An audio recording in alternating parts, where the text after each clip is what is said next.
নমস্কার, দেখছেন জি24 ঘন্টা আর আপনাদের সঙ্গে রয়েছে আমি সৈকত। শুরু করছি 10 খবরের বস। আর শুরুতেই নজর রাখছি ঝাড়খণ্ডের দিকে। 20শে জুলাইয়ের পর 10ই অগস্ট, দিল্লির পর এবার ঝাড়খণ্ড। তবে এবার আন্দোলনকারীরা ককরোচ নয়, জেনজি। তিরঙ্গা হাতে নিয়ে বিধানসভা অভিযান পড়ুয়াদের। পরীক্ষায় কারচুপির অভিযোগে রাঁচির রাজপথে জনজোয়ার। 16 দিন ধরে চলছে একটানা আন্দোলন, একটানা অনশন। আন্দোলনের মুখে পিছু হটল ঝাড়খণ্ডের সরকার, ইন্ডিয়া জোটের সরকার। আন্দোলনের মাঝেই গ্রেপ্তার প্রাক্তন পিএসসি চেয়ারম্যান। কিন্তু দিল্লিতে জেনজি আন্দোলনের সমর্থন থাকলেও ঝাড়খণ্ডে কেন বেপাত্তা ইন্ডি জোটের নেতারা? কোথায় ধর্মেন্দ্র প্রধানের ইস্তফায় বাধ্য করা ককরোচের নেতারা? শুধু বিজেপিতে সরব আর বিরোধী শাসিত সরকারি নীরব। এ কেমন প্রতিবাদ?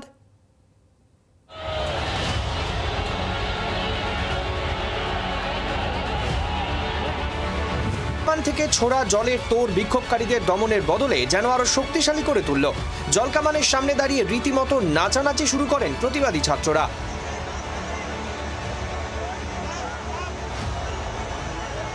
সরকারের সঙ্গে একাধিক দফায় বৈঠকের পরও সমাধান না মেলায় এদিন বিধানসভা অভিযানের নামে হাজার হাজার জেপিএসসি এবং জেএসএসসি পরীক্ষার্থীরা। মিছিলের আগে থেকেই রাঁচিতে ব্যাপক নিরাপত্তা ব্যবস্থা করা হয়। প্রায় 4 কিলোমিটার এলাকা নিষেধাজ্ঞা জারি করা হয়। 1500-রও বেশি র্যাব, আইআরবি, জেলা পুলিশ, কিউআরটি কর্মী মোতায়েন করা হয়। শুধু ব্যারিকেডই নয়, আন্দোলনকারীদের আটকাতে সীমান্তে ব্যবহৃত হওয়া কাঁটা তার পেঁচিয়ে বিভিন্ন জায়গায় ছড়িয়ে ছিটিয়ে ফেলে রেখেছিল পুলিশ। সেই বিষয়টি দেখে ক্ষোভ প্রকাশ করেছেন আন্দোলনকারীরা। আন্দোলনের অন্যতম মুখ অনশনকারী দেবেন্দ্র মাহাতোর প্রশ্ন, এটা কি পাকিস্তান, বাংলাদেশ না চীনের সীমান্ত, নাকি অনুপ্রবেশকারীদের আটকাচ্ছে? এরা তো ছাত্র। পড়ুয়াদের দাবি, নিয়োগ পরীক্ষায় অনিয়মের তদন্ত করুক সিবিআই। সবকটি নিয়োগ পরীক্ষা বাতিল করতে হবে, পরীক্ষা পদ্ধতির সংস্কারও করাতে হবে। हेमंत सरकार होश में आओ, सीट बेचना बंद करो, जैसे सीजीएल को रद्द करना होगा। सीबीआई जांच पर ही क्यों अड़े हैं छात्र? क्योंकि सीआईडी में भरोसा इसलिए नहीं है। सीआईडी का एक तो पहला जो था, हमें सीआईडी पर भरोसा नहीं है और सीबीआई जांच ही होना चाहिए। सरकार की कठपुतली है सीआईडी सरकार कठपुतली है। एक बात बताइए, 3 दौर की बातचीत हुई, बहुत सारी मांगे मान ली गई, बहुत सारी नहीं मानी गई है। जो मेन मुद्दे है, जेएसएससी का नहीं मानी गई, सीजीएल नहीं मानी गई है, पीजीटी नहीं मानी गई है। सड़क पर क्यों बैठ गए? क्योंकि सिर्फ मांग नहीं मानी जा रही है, इसीलिए हम लोग 7-8 सुनिए ना, হেমন্ত সরকার সব দাবি মানেনি। তারা জানিয়েছে পড়ুয়াদের 98% দাবি মেনে নেওয়া হয়েছে। তারপরেই আন্দোলনকারীরা সোমবার পুরনো বিধানসভা থেকে নতুন বিধানসভা পর্যন্ত মিছিলের ডাক দেয়। গত 8 দিন ধরে পরীক্ষায় অনিয়মের প্রতিবাদে অনশন করছেন দেবেন্দ্রনাথ মাহাতো। তিনিও সোমবার এই প্রতিবাদে অংশ নেন। বর্তমানে পরীক্ষায় অনিয়মের অভিযোগের তদন্ত করছে ঝাড়খণ্ড সিআইডি। সম্প্রতি ওই ঘটনায় ঝাড়খণ্ড পাবলিক সার্ভিস কমিশনের 3 আধিকারিক অজিতা ভট্টাচার্য, জামাল আহমেদ, অনিমা হাসদাকে নোটিশ পাঠিয়েছিল তদন্তকারীরা। বিতর্কের মাঝে এবার জেপিএসসির সদস্য পদ থেকে ইস্তফা দিয়েছেন 3 জন। 90 দিনের মধ্যে অভিযুক্তদের বিরুদ্ধে চার্জশিট দাখিল করা হবে। হেমন্ত সরকারের এই প্রতিশ্রুতিতেও ক্ষোভে প্রলেপ পড়ল না। আন্দোলনকারীরা নিজেদের অবস্থানেই অনড়। अभी सुनामी आने वाला है, सुनामी आने वाला है, छात्र सुनामी है। अभी सुनामी आने वाला है, ये सब बैरिकेडिंग उड़ जाएगा। हम लोग शांतिपूर्ण ढंग से जाएंगे, प्रशासन से आग्रह करेंगे कि हम लोग को विधानसभा परसेंटेज निकालने नहीं आ रहा है। वो बोल रहे हैं कि 98% डिमांड हमने पूरी कर दी है। सरकार को परसेंटेज निकालने के अभी मैथ नहीं आ रही है। একই দিনে মুখ্যমন্ত্রী হেমন্ত সোরেনের বাসভবনের সামনে বিক্ষোভ দেখা থেকে আটক হন বিজেপির রাজ্য সভাপতি আদিত্য সাহু এবং প্রাক্তন মুখ্যমন্ত্রী বাবুলাল মারান্ডি। পরীক্ষা দুর্নীতিতে সিবিআই তদন্ত চেয়ে বিজেপির এই প্রতিবাদ। ফলে ছাত্র আন্দোলনকে কেন্দ্র করে ঝাড়খণ্ডে রাজনৈতিক চাপ তুঙ্গে। ঝাড়খণ্ডে নিয়োগ দুর্নীতির তদন্তে এবার শতপ্রণোদিত মামলা রুজু সিআইডির। আন্দোলনকারীদের অন্যতম নেতা রবীন্দ্র পাসওয়ান স্পষ্ট জানান, সিবিআই তদন্ত না হওয়া পর্যন্ত লড়াই থামবে না। এখনো 6 জন আন্দোলনকারী অনশন চালিয়ে যাচ্ছেন। ধর্মেন্দ্র প্রধানের ইস্তফা নিয়ে দিল্লিতে ককরোচদের আন্দোলনে যতটা সক্রিয় ছিল ইন্ডিয়া জোটের দলগুলি এবং নেতারা, সেই কারও দেখা নেই ঝাড়খণ্ডে। আন্দোলনকারীদের পাশে নেই ককরোচ পার্টির নেতারাও। এর মানে বিজেপি বিরোধী আন্দোলন হলে আছে, আর ইন্ডিয়া জোটে থাকা দলের সরকারের বিরুদ্ধে হলে খোলসে মুখ ঢুকিয়ে নিচ্ছেন মমতা, কেজরিওয়াল, রাহুল গান্ধী থেকে উদ্ধব ঠাকরেরা। আন্দোলনের সমর্থনেও সিলেক্টিভ ইন্ডিয়া জোট। ভারতের মানুষের কাছে এটা এক্সপোজ হয়ে গেল না তো? ব্যুরো রিপোর্ট জি24 ঘন্টা। দিল্লিতে ককরোচদের আন্দোলনে ছিল সঙ্গে ছিল বেলাগাম, সীমাহীন গালিগালাজ, ছিল রাজনৈতিক রং। সেই একই জেনজি এবার আন্দোলন করে দেখিয়ে দিল পড়ুয়া প্রতিবাদের সঠিক স্বরূপ। দিল্লির ককরোচ আর ঝাড়খণ্ডের জেনজির আন্দোলনে আকাশ পাতাল তফাৎ। তবে দিল্লিতে সরকারের ওপর চাপের রাজনীতি, ঝাড়খণ্ডে বুমেরাং ইন্ডিয়া জোট শিবিরে। ঝাড়খণ্ডে জেনজির সামনে চড়া সুর। কোথায় গেল রাহুল গান্ধীর?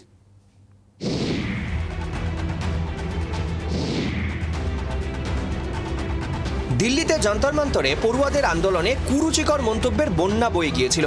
প্রধানমন্ত্রীকে গালিগালাজ করার পাশাপাশি তার মাকেও কুকথা বলতে ছাড়েননি আন্দোলনকারীরা। বিক্ষোভের নামে পড়ুয়াদের অশ্লীল আচরণ, বিতর্কিত স্লোগান দেশ জুড়ে সমালোচিত হয়। जंतर मंतर पर जो कुछ भी हुआ देश और दुनिया ने देखा है। कुछ शरारती बच्चों ने भद्दी भद्दी गालियां बोली। किसी भी सभ्य समाज को शोभा न दे ऐसे शब्दों का प्रयोग किया गया। मुझे तो गालियां दी गई, मेरी स्वर्गीय माता को भी गालियां दी गई। দিল্লির সেই ভুল ঝাড়খণ্ডে করতে নারাজ পড়ুয়ারা, যার জেরে আন্দোলনে যোগ দেওয়া সকল পড়ুয়াদের উদ্দেশ্যে ঝোলানো হয় আচরণবিধি, যেখানে দেশভক্তির পাঠ দিয়ে স্পষ্টভাবে বলা হয় বিক্ষোভ স্থল থেকে ধর্ম, রাজনীতি, জাতিগত মন্তব্য করা যাবে না, দেওয়া যাবে না টুকরে টুকরে আজাদির মতো স্লোগান। আন্দোলনের আচরণবিধির বিষয়টি এখন সোশ্যাল মিডিয়ায় ব্যাপকভাবে ভাইরাল। কংগ্রেসের বিরুদ্ধে আসরে নেমে পড়েছে বিজেপি। ये विजुअल तो राहुल गांधी जी को दिखाइए, अखिलेश यादव जी को दिखाइए, तेजस्वी यादव जी को दिखाइए, कम्युनिस्ट पार्टी को दिखाइए, और वो सभी जो कि जंतर मंतर के आंदोलन के नाम पर, जबकि नीट का एग्ज़ाम मैं फिर से रिपीट कर रहा हूँ, जिस नीट के लिए था, नीट का एग्ज़ाम हो चुका था, बच्चों का एडमिशन हो चुका था, उसके लिए जो एक माहौल क्रिएट कर रहे थे उन लोगों को दिखाइए। और सीजेपी के जितने छात्र आंदोलनकारी हैं जो किसी न किसी पॉलिटिकल पार्टी से गाइडेड हैं, उनको दिखाइए कि छात्रों का आंदोलन क्या होता है और छात्रों के ऊपर किस तरह से जुल्म ढाए जाते हैं, कांग्रेस कैसे जुल्म ढाती है। ঝাড়খণ্ডে কংগ্রেস সমর্থিত হেমন্ত সরকারের বিরুদ্ধে জেনজির আন্দোলন এখন বুমেরাং ইন্ডিয়া জোটের বিরুদ্ধে। চাপের মুখে সুর নরম রাহুল গান্ধীর। हमारा एजुकेशन सिस्टम कोलैप्स्ड है, बहुत महंगा है और ऑप्रेसिव है। हर सरकार को स्टूडेंट्स की बात सुननी चाहिए और एजुकेशन सिस्टम को बदलने के लिए एक्शन लेना चाहिए, चाहे वो कांग्रेस की सरकार हो, ন্যাশনাল সরকার हो या झारखंड की सरकार। রাহুল গান্ধীর সুর নরম হলেও জোট শরিক জেএমএম এর সাংসদ মহুয়া মাঝি ঝাড়খণ্ডের আন্দোলনে বিরোধীদের ভূত দেখছে। हजारों युवाओं के साथ अन्याय होगा, वो बेरोजगार हो जाएंगे, इसलिए सरकार तत्काल ये नहीं कर पा रही है। तो इस छोटी सी मांग जो बची हुई है, इसके लिए इतना बड़ा प्रदर्शन करना मुझे लगता है ये छात्रों का काम नहीं है। कुछ पॉलिटिकल पार्टियां उन्हें पीछे से ऐसा उनको समझा रही है कि नहीं तुम आंदोलन बंद मत करो। ককরোচ কি শিক্ষা নিল ঝাড়খণ্ডের আন্দোলনকারীদের থেকে? পড়ুয়া আন্দোলনে রাজনীতি নয়, বরং বড় হওয়া উচিত শিক্ষা সম্পর্কিত এজেন্ডা। গালিগালাজ নয়, বরং বড় হওয়া উচিত সরকারের থেকে দাবি আদায়। ব্যুরো রিপোর্ট জি24 ঘন্টা। নেপালের যুব সমাজে নয়নের মণি প্রধানমন্ত্রী বালেন্দ্র শাহ এক বছরেই ভিলেনে পরিণত হয়েছেন। ব্যাপক গণ অসন্তোষ। নেপালের জেনজিরা ফের আন্দোলনে নেমেছেন। এবারও দেশ জুড়ে অগ্নিসংযোগ, ভাঙচুরের ঘটনা, অনির্দিষ্টকালের জন্য কারফিউ জারি করা হয়েছে। নেপালে আবারও হিন্দু রাষ্ট্র পুনর্বহলের দাবি জোরালো হচ্ছে। চীনের ডিপ স্টেট নেপালে নতুন চ্যালেঞ্জের সামনে বালেন্দ্র সরকার। জেনজিকে খেপিয়ে প্রধানমন্ত্রী হওয়া বালেন্দ্রর গদি এখন রীতিমতো টলমলে। বর্তমান অসন্তোষ আবারও রাস্তায়। গত কয়েকদিনে নেপালে 3 যুবক শরীরে পেট্রোল ঢেলে আত্মহত্যার চেষ্টা করেন। তাদের মধ্যে 2 জনের মৃত্যু হয়েছে, আর 3য় জন অগ্নিদগ্ধ অবস্থায় হাসপাতালে চিকিৎসাধীন। এই পরিস্থিতিতে প্রধানমন্ত্রী বালেন্দ্র শাহ পদত্যাগের দাবি আরও জোরালো হয়েছে। বিক্ষোভকারীরা রাজধানী কাঠমান্ডুর রাস্তায় নেমে আন্দোলন করছেন। প্রধান বিরোধী দল নেপালি কংগ্রেস সরকারের তীব্র সমালোচনা করেছে। তরুণ প্রজন্মের সংগঠনের অভিযোগ, বালেন্দ্র জনবিরোধী এবং স্বৈরাচারী সরকার পরিচালনা করছে। তরুণদের কর্মসংস্থান বৃদ্ধিতে কোনো পদক্ষেপ নেওয়া হয়নি। মানুষের আয় বাড়াতে সরকারের বাজেট বাস্তবসম্মত নয়। নেপালে নতুন করে শুরু হওয়া উত্তেজনার মধ্যে তীব্র হচ্ছে হিন্দু রাষ্ট্র পুনর্বহালের দাবি। সরকার গঠনের পর নয়া চ্যালেঞ্জের সামনে বালেন্দ্র সরকার। পরিস্থিতির অবনতি হয়েই চলেছে। বিভিন্ন এলাকায় সাংসদদের ঘেরাও করে হিন্দু সম্প্রদায়ের নিরাপত্তা অধিকারের দাবি জানানো হচ্ছে। হিন্দুত্ববাদী সংগঠনগুলি আরও সক্রিয় হয়ে উঠেছে। পাকিস্তানি এবং বাংলাদেশি অনুপ্রবেশকারীদের নেপাল ছাড়া করার দাবি উঠেছে।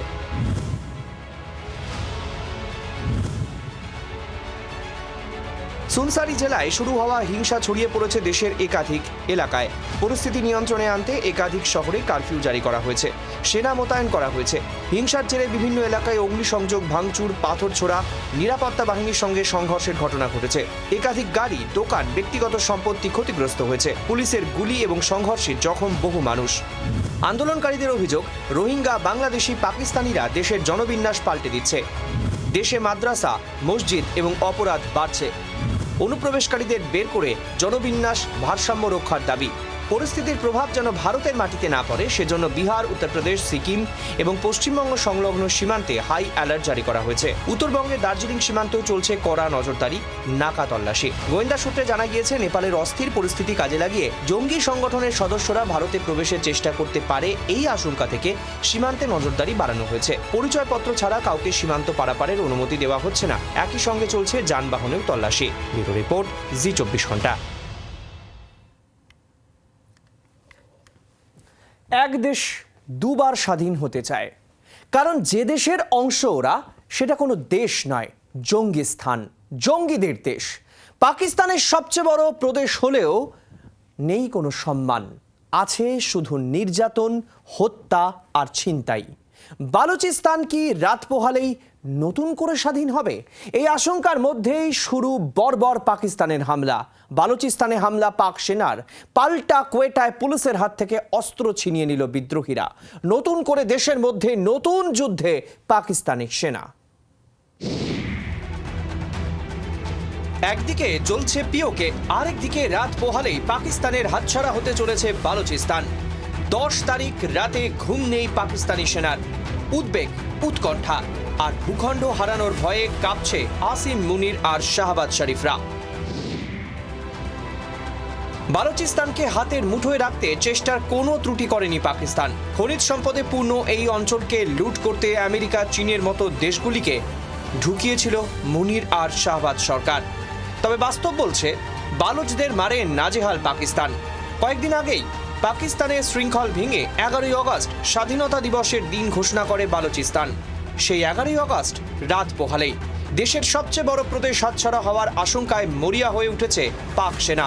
কিছুদিন আগেই বালুচ লিবারেশন আর্মির তরফে ঘোষণা করা হয়, বালুচিস্তানের বেশিরভাগ অঞ্চল থেকে পাক সেনাকে উৎখাত করতে তারা সফল হয়েছে। বালুচিস্তানের স্বাধীনতা উৎসব পালনের উপর নিষেধাজ্ঞা জারি করা হয়। বিভিন্ন জায়গায় কারফিউ জারি করা হয়েছে। বালুচিস্তানকে হাতের মুঠোয় রাখতে মরিয়া হয়ে উঠেছে পাক সেনা। সাধারণ বালুচ নাগরিকদের উপর সেনার নির্যাতন মাত্রা ছাড়া হচ্ছে। বহু জেলায় শুরু হয়েছে অভিযান, কোনোভাবেই যাতে 11ই আগস্ট বালুচরা স্বাধীনতা দিবস পালন করতে না পারে তার জন্য নিষেধাজ্ঞা জারি করেছে পাকিস্তানি সেনা। 15ই আগস্ট পর্যন্ত 144 ধারা জারি করা হয়েছে। বন্ধ রাখা হয়েছে ইন্টারনেট পরিষেবা। পাক সেনার এই পদক্ষেপের পাল্টা এক্স হ্যান্ডেলে এক বিবৃতি জারি করেছেন বালুচ লিবারেশন আর্মির নেতা মীর ইয়ার বালুচ। এক্স হ্যান্ডেলে তিনি লেখেন, বালুচ জনগণ সক্রিয়ভাবে স্বাধীনতা দিবস পালনের প্রস্তুতি নিচ্ছে। পাক সেনা আমাদের আটকাতে পারবে না। দখলদার বাহিনী মানুষের মৌলিক অধিকার কেড়ে নিতে চায়। তাদের কোনো বেআইনি নির্দেশ বালুচরা মানবে না। 11ই আগস্ট বালুচিস্তানের সকল নাগরিককে নিজের বাড়িতে পতাকা উত্তোলনের আর্জি জানানো হয়েছে। এছাড়াও পাড়া, মহল্লা, বাজার, দোকানপাট, জনবহুল রাস্তাতে রিপাবলিক অফ বালুচিস্তানের পতাকা উত্তোলন করা হবে। এমনকি বিদেশে যেসব বালুচরা বসবাস করেন তাদের কাছেও আর্জি জানানো হয়েছে এই দিনটি পালনের। কিন্তু কেন 11ই আগস্ট? 11ই আগস্ট 1947 সাল ব্রিটিশ শৃঙ্খল ভেঙে স্বাধীন দেশ হয় বালুচিস্তান। সে সময় ভারত পাকিস্তান ভাগ হয়নি।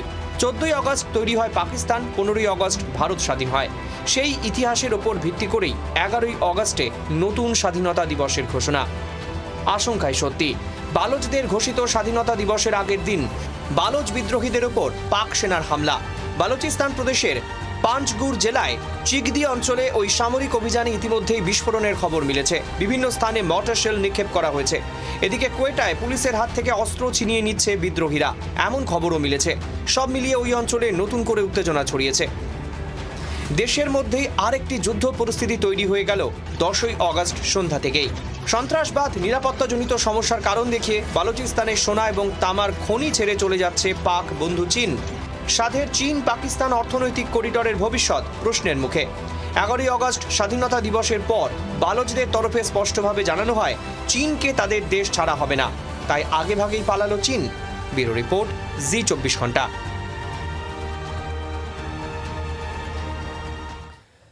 ভারত বাংলাদেশের মধ্যে বিনিময় হয়েছিল ছিটমহল। সেই কায়দায় এবার মায়ানমারের সঙ্গে জমি বিনিময় করছে ভারত। সূত্রের খবর অনুযায়ী মণিপুরের চান্দেল জেলায় সীমান্তবর্তী প্রায় 1.4 বর্গমাইল এলাকা নিয়ে মায়ানমারের সঙ্গে আলোচনা চালাচ্ছে কেন্দ্র সরকার। তবে বিষয়টি নিয়ে এখনো কোনো চূড়ান্ত সিদ্ধান্ত হয়নি। মণিপুরের এই এলাকাটি ভারত এবং মায়ানমার সীমান্তের দীর্ঘদিনের অমীমাংসিত একটি অংশ। মণিপুরে মায়ানমারের সঙ্গে সীমান্তে 65 থেকে 68 নম্বর পিলারের মধ্যে যে এলাকা রয়েছে সেটা অদল বদল করা হতে পারে পড়শি দেশের সঙ্গে। সীমানা নির্ধারণের কাজটি অগাস্ট নাগাদ সম্পন্ন হবে বলে আশা করা হচ্ছে এবং ভারত মায়ানমারের মধ্যে 1643 কিলোমিটার দীর্ঘ আন্তর্জাতিক সীমানা রয়েছে। এটি অরুণাচল প্রদেশ, নাগাল্যান্ড, মণিপুর এবং মিজোরামের মধ্যে মায়ানমারের সাগাইং অঞ্চল এবং চীন রাজ্যে প্রবেশ করেছে। এই সীমান্তের বড় একটি অংশ পাহাড়ি এবং জঙ্গল ঘেরা। স্বরাষ্ট্র মন্ত্রকের দেওয়া তথ্য অনুযায়ী সীমান্তের প্রায় 1472 কিলোমিটার এলাকা চিহ্নিত করা হয়েছে, তবে প্রায় 171 কিলোমিটার এলাকা এখনো অমীমাংসিত, যার মধ্যে প্রধানত অরুণাচল প্রদেশের লোহিত সেক্টর এবং মণিপুরের কাবাউ উপত্যকা অন্তর্ভুক্ত রয়েছে।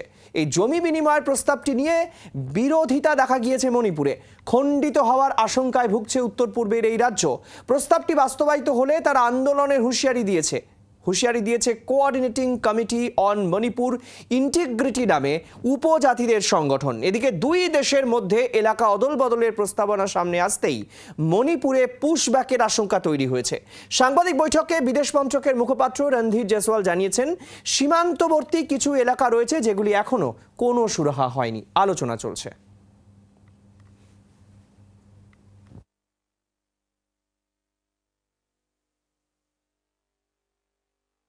Regarding Myanmar, India-Myanmar border issues, there are certain areas on the border between the two countries which are still to be settled, and discussions on those particular sectors are going on between the two sides.